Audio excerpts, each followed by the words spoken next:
Here we go. We're going to share this guy. Bam, slideshow. View. Okay, you guys see my screen? I'll go back to the first slide here.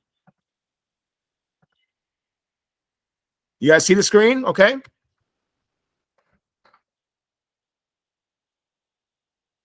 If you can hear me say something, I'll make sure that I can hear you. Yes, we can see it, Kamal. Okay, perfect. Thank you.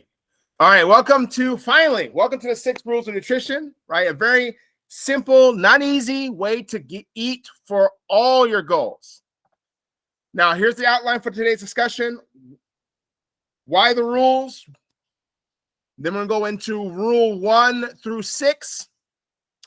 So with all else said, before we continue, I want to make sure you guys know if you have any questions, comments, or concerns, let's save them to the very end of our discussion. Okay? Now, why the rules?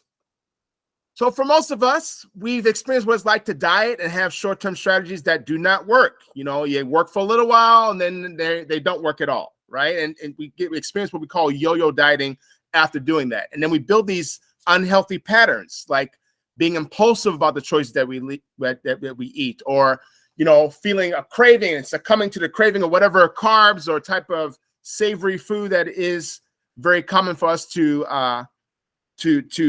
use as a means to stay unhealthy. Now, what we need an urgency for is creating consistency around having a healthy relationship with food. So in order to do that, we got to develop a structure that instills confidence in your daily choices, right? So one of the goals is for you to enjoy the food that fuels you, the food that is healthy, but at the same time, you know it's healthy because you enjoy, there's a satisfaction that you personally have with healthy foods, right? At the same time, it keeps you accountable, and then you support having a more well-rounded metabolism that boosts your energy and performance for all the types of daily tasks that you go throughout the day outside of just working out, right? So with that being said, what we want to focus on is creating a methodical step-by-step approach to ensuring your results are based on habits, right? So the first habit being eat slowly. So eating slowly is probably one of the most effective ways to practice mindfulness and become more conscious of what you are eating, right? By doing so, it only takes 20 minutes from the start of your meal for your brain to actually get the signal that you're actually satisfied or you're full, right? People who eat slowly tend to be less overweight in general, and also gain less weight over time compared to quicker eaters. Eating slowly increases how satisfied you actually are from what you ate. And eating slowly increases how full you feel after a meal. And people who feel full after a meal are less likely to eat as frequently. So all these cues you get simply by eating slower. Now, the question is how to practice that. And I can tell you from someone who has personal experience of is eating very quickly, very ravenously. And as you explore that and you kind of look back at your own personal history to see where that might have come from. I mean, for me, I was at a dinner table with my family, with my brothers, and it's like a race to see who can finish first. And whoever finished first enjoyed the food the most.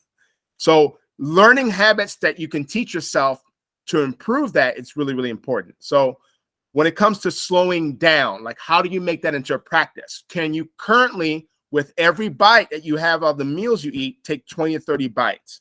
Or you can practice something that is quoted a yoga meal, where you simply, after every bite, you put your fork and knife or spoon down and you wait until after you completely finish chewing your meal before you move on to the next portion.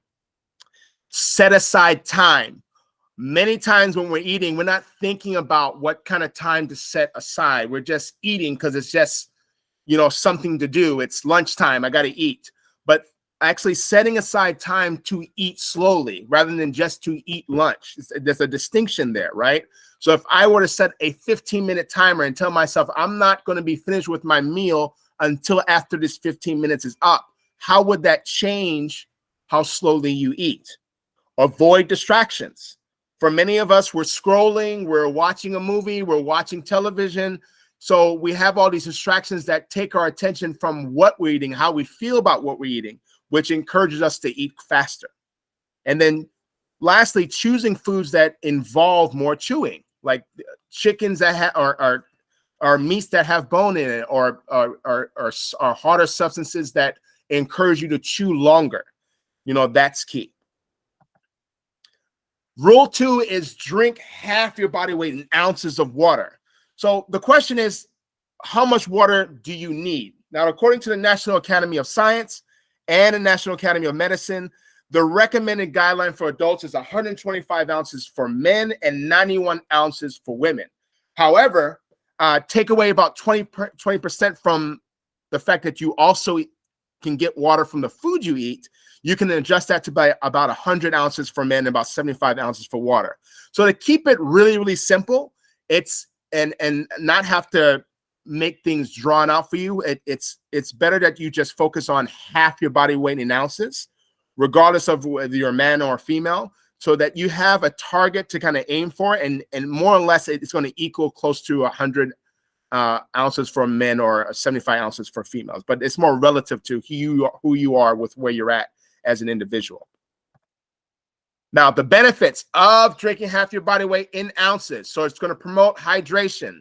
Your body depends on water to survive and to function, right? So being even mildly dehydrated can negatively impact your brain function, your mood, your heart health, your hormonal health, your energy levels, right? Supports your metabolism. So water plays multiple roles in your body, like digestion, nutrient absorption, right? It actually helps you funnel the nutrients of your vitamins and minerals from the food you eat into your body.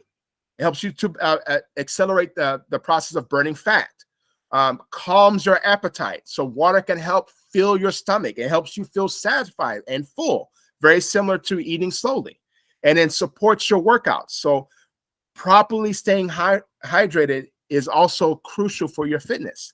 You'll be able to perform better without worrying about fatigue or lack of endurance, right? And at the same time, lower your maximum heart rate.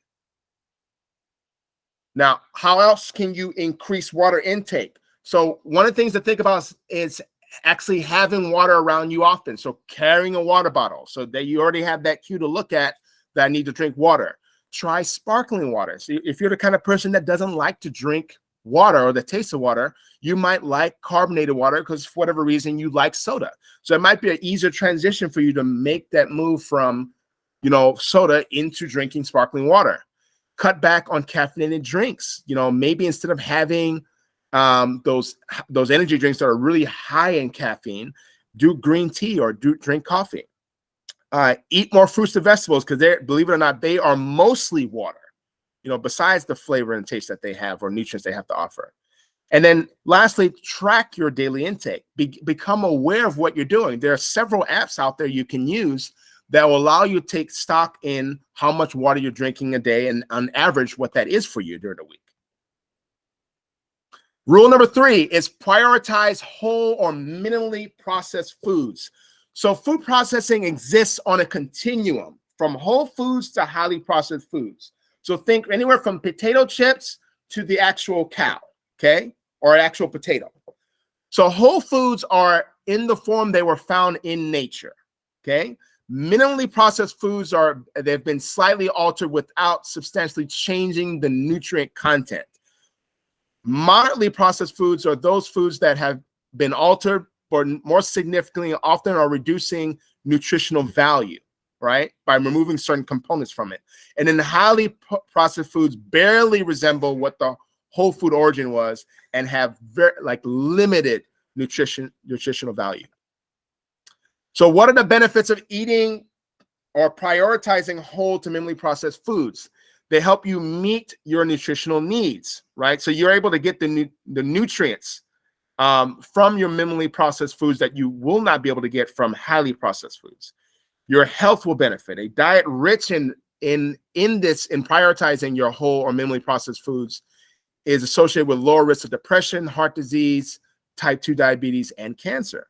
And then it helps you regulate, helps you regulate your weight and appetite, right? So you'll get those nutrients that make you feel more satisfied, so you're not eating as frequently or as ravenous. And at the same time, you know, you won't consume as many calories. All right, so how to get in the habit of eating whole or minimally processed foods. So decide what upgrades are worth it. Where can you get better, right? On the continuum that we're talking about, what's the next step for you? So for you, if you know that all I'm eating is highly processed foods, what can I do to get to a more minimally processed food? How can I switch from potato chips to eating like potatoes or cooked potatoes, right? So how would you transition to do that? And then secondly, think about eating within season, right? So whatever foods are grown within the season of winter, transitioning to eating those foods, because they're going to be more likely be more local to you. They're likely to have more of the nutrients that help to preserve more of that whole food effect that we were talking about earlier. And then number two, set aside time to prepare it. One of the biggest challenges that we face is that we don't believe we have time to eat these types of food because we haven't put aside time to think about how to do that. So where can you create time to shop for those types of food? Different cooking methods, from batch cooking to pre-cooking to pre-made proteins that you can buy at the store already. So just setting aside time to shop for it and decide on how you want it prepared to make sure that you're making it a priority. And then learning to explore different choices. I mean, many times we get so fed up with the foods we're eating that we don't think there's other choices. So one of the most important things you can do is create variety by choosing other proteins, other carbs, other vegetables, you know, as choices to expand your palate. Rule number 4, eat protein with every meal. Now, proteins are the building blocks of life. They're going to produce important molecules like enzymes, hormones, neurotransmitters, and antibodies. Out of proteins, carbs, and fats, proteins are the most metabolically active in your body, and they help produce much of the things that we consider results that we want to see or experience or sustain throughout our life. So the benefits is we lose weight, we maintain a healthy weight, build muscle, improve general overall health. Protein can improve your appetite by reducing the levels of your hunger hormone ghrelin and reducing levels of your satiety hormone leptin. Protein can boost your metabolism, increase the number of calories that you burn each day, and help with weight loss and weight management. Protein can improve your appetite by reducing the levels of your hunger hormone ghrelin. Protein can boost your metabolism, increase the number of calories that you burn each day, and help with weight loss or healthy weight management. Oh, I think I missed a slide. There we go. So how do we make protein a habit? Stock up on protein-dense foods. Make sure that you always have them conveniently on hand. So think about what that might be. For you, it's if you're preparing your food in advance and you already have a pre-made choices of protein or a higher amount of protein for your meals. Maybe you don't have time for meals. Maybe it's like roasted nuts. Maybe it's a protein bar or something that allows you to feel like you're getting something that's more protein dense. Stick to easy and convenient sources of protein, things that are pre-prepped or pre-cooked. You know, think about like Greek yogurt. Think about like when you go to the grocery store, seeing like a rotisserie chicken, things that are already cooked for you, so you don't have to think about the extra steps of cooking it in advance. And then try adding a bit more protein to what you're already eating. Like if you already have times a day that you know that it's a routine for you, how do you just enhance increasing protein at those routine times a day? Rule number 5, eat 3 cups of colorful veggies each day. Now, vegetables are nutritional powerhouses and tend to be the foundation of just about every healthy diet out there. Veggies provide its own unique health benefits and variety of different colors that assist with that to make sure you enhance your metabolism. So what are the benefits when it comes to what veggies do for you? They also help promote weight loss and weight maintenance. Easier by displacing higher caloric foods and helping you consume less calories in general. So a lot of times, one of the challenges that we experience is that we feel we are craving unhealthy foods, but in actuality, what we're really craving is nutrients. So vegetables fill that void for you. It's going to improve your digestion. It helps you stay hydrated due to their high fiber and water content. They're going to help you avoid nutrient deficiencies, reduce risk of disease, boost your immune system, improve recovery and performance, raise your overall level of health due to the vegetables being high in essential vitamins, minerals, fibers, antioxidants, and phytonutrients. Now, how to make this a habit? Again, stock up and make sure that you always have them conveniently on hand. When's the last time you went to the grocery store and just bought veggies that you can have or bring with you as a snack or for lunch or to add into the meals you already ingest throughout the day? Try to make sure that they're convenient and easy. Try snap peas. That's a really easy veggie to add to what you're doing, right? They don't take much time to prepare, and at the same time, you can have them raw. Try adding a bit more colorful vegetables to what you're already eating. So if you're used to having green leafy vegetables, what about a carrot? What about cauliflower? Like, create and explore different ways of how you can get additional nutrients from other vegetables that you wouldn't normally get from the ones you're currently eating. Rule number 6, limit alcohol to 1 to 2 drinks per week. So with alcohol tightly woven within our society as individuals with health, weight, body composition, and performance goals, it's important that we understand the impact that alcohol can have on those goals. So the effects of alcohol, the amount of alcohol upregulates the pathways that increase the amount of fat produced by the liver, reduces the amount of fat broken down in the body, and reduces how much fat is burned for fuel immediately after consuming it. Does not take much to drink in order to affect energy balance. And that's the important thing to remember. Like, it's the effect of the first point that I just made. It doesn't happen after many drinks. It can happen after just a few drinks, right? So what you want to transition to doing is, if you are going to drink alcohol, think about having more pure forms of alcohol, because the less purity of the alcohol, the more calories you're going to consume. Beyond the caloric impact of alcohol, the actual drinking alcohol can also impact energy balance through its effect on appetite and food choice. People tend to eat more and are drawn to select different types of food when drinking. Alcohol impacts feelings of appetite and satiety differently than food itself. In fact, most beverages do. How to implement the 6 rules. We recommend that you start with rule 1 and focus on mastering that from 1 to 2 weeks before moving on to rule 2.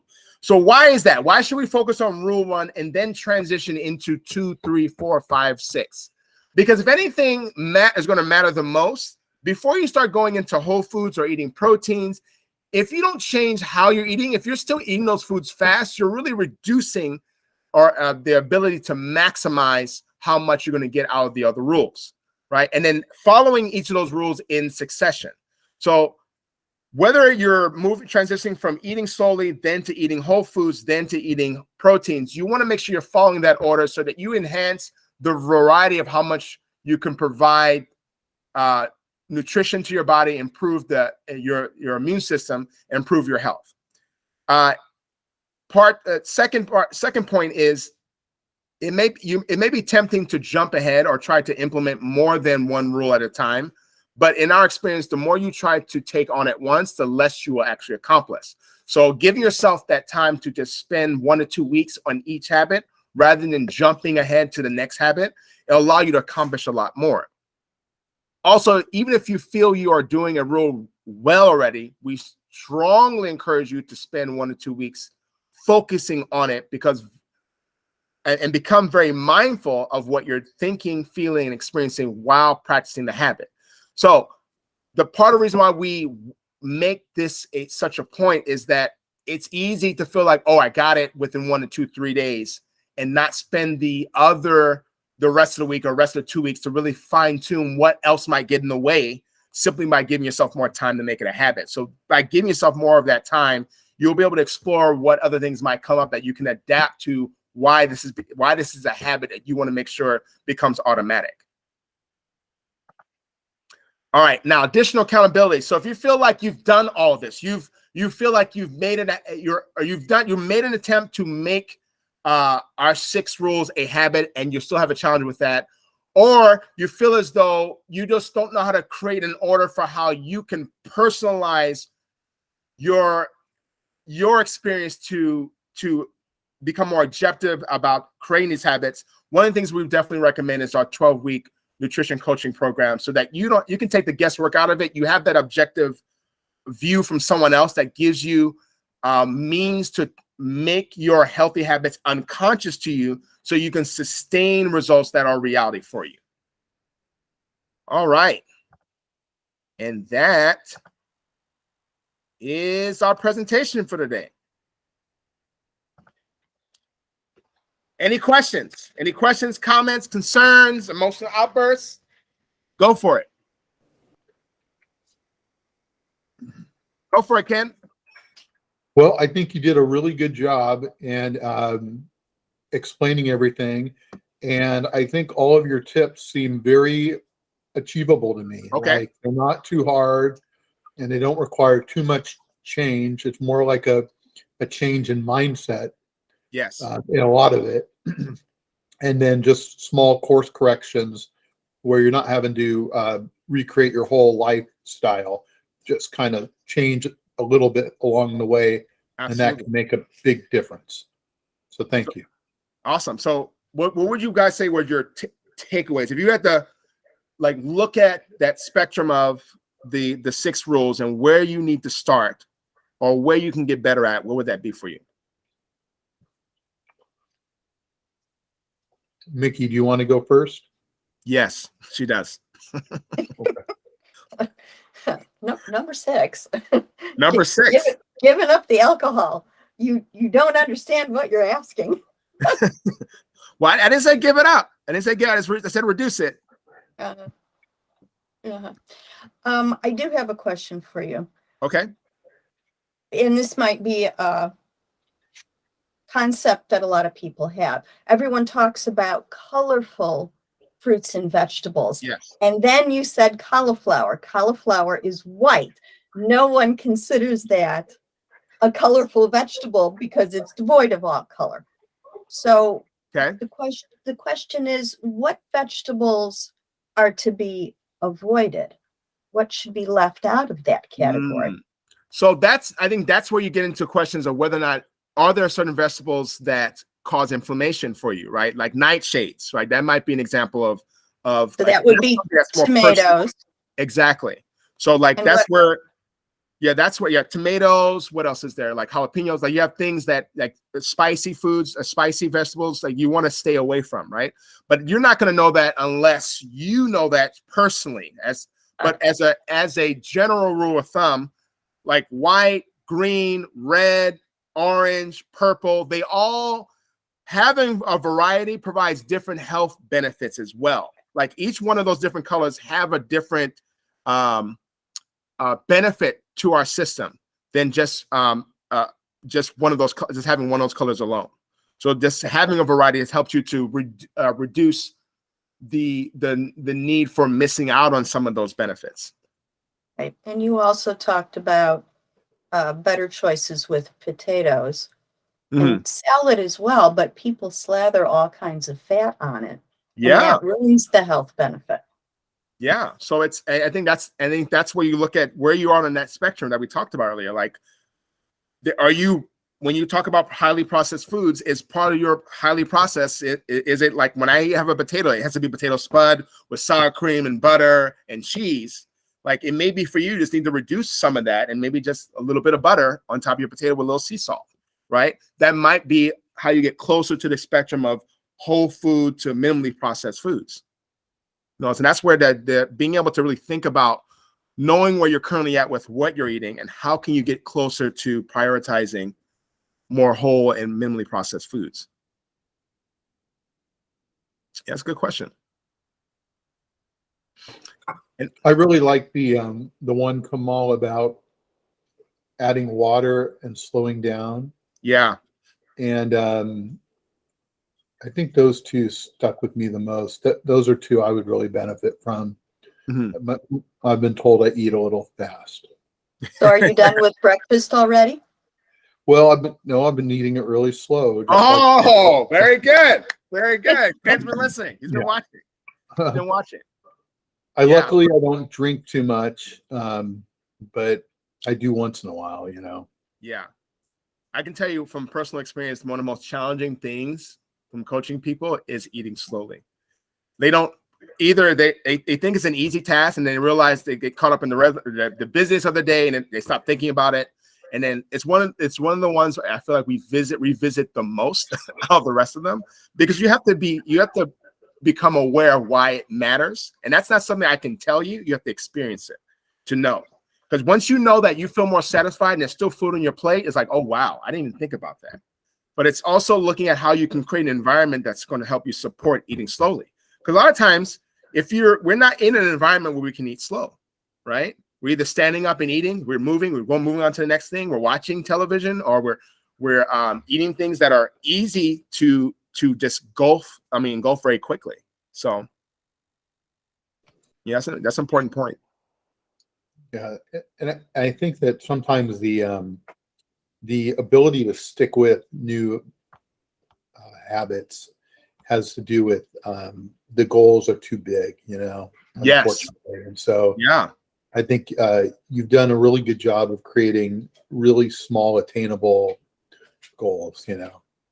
You know, and that's the idea for us. It's just to really, whatever habit we have, we want to make sure it becomes something that you become unconscious about. Like it's automatic at that point. Like you don't have to think about it anymore.